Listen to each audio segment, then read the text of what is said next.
This is Dolynny TV, ladies and gentlemen. Good evening, good afternoon, good tomorrow, wherever you're tuning in from. Welcome back to the channel as we get set to discuss some just mundane, little easy going, light viewing topics for the Edmonton Oilers today.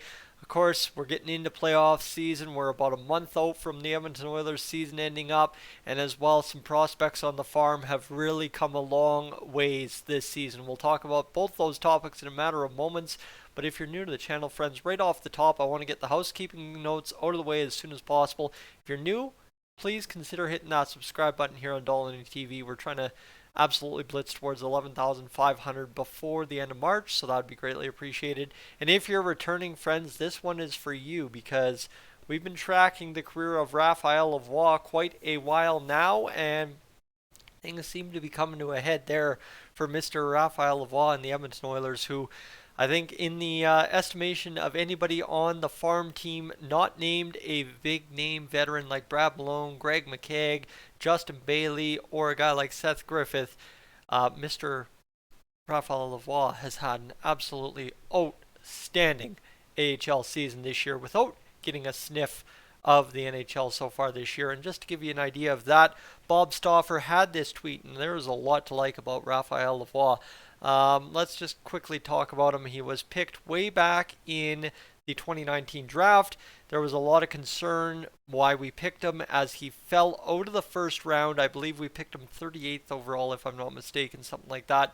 And there was a lot of concern that we had picked a bust in the draft. And that was how it was starting to project out over the past year and a half.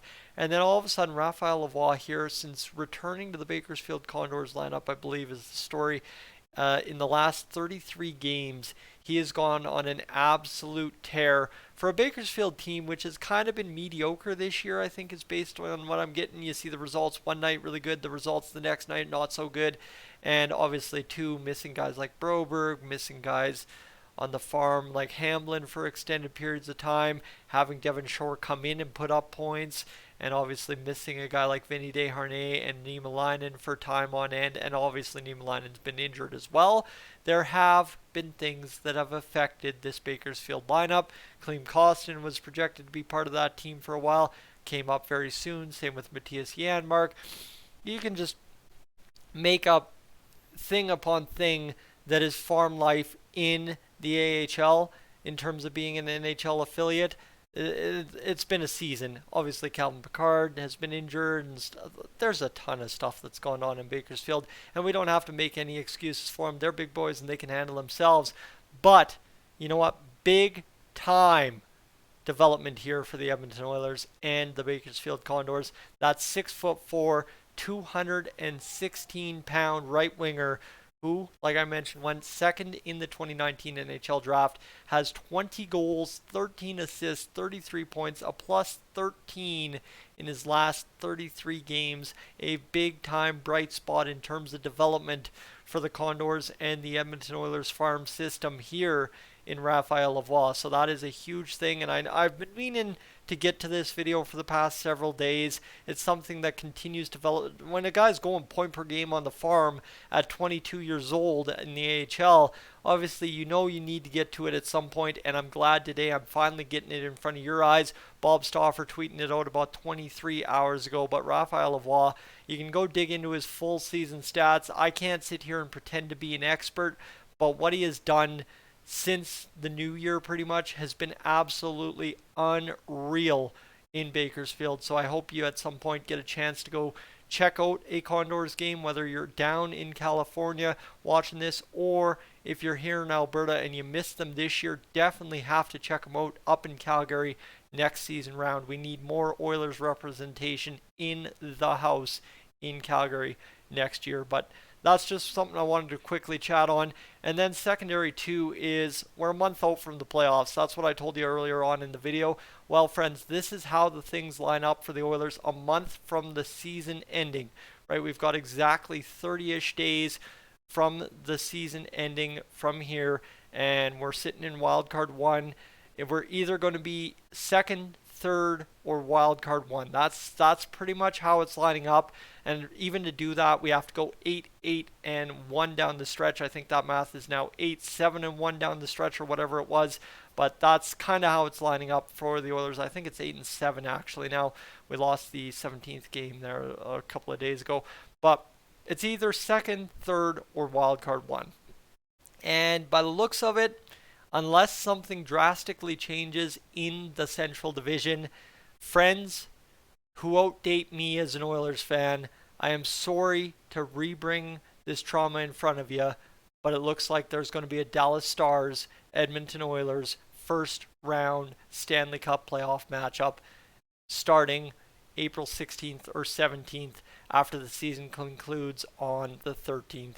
And here's the thing, I say that as, hey, I'm a lifelong Oilers fan for as long as I've been a fan of hockey, but as a young kid, there was a lot of things going on in my life that I don't need to explain to anybody, but trust me, there was a lot going on, and I did not really, truly discover hockey until about age 9 when I accidentally turned on the radio one night over at a dad's buddy's place, and the rest is history. Here I stand before you, sitting before you tonight, talking about the Oilers, and as a lifelong Oilers fan since age 9.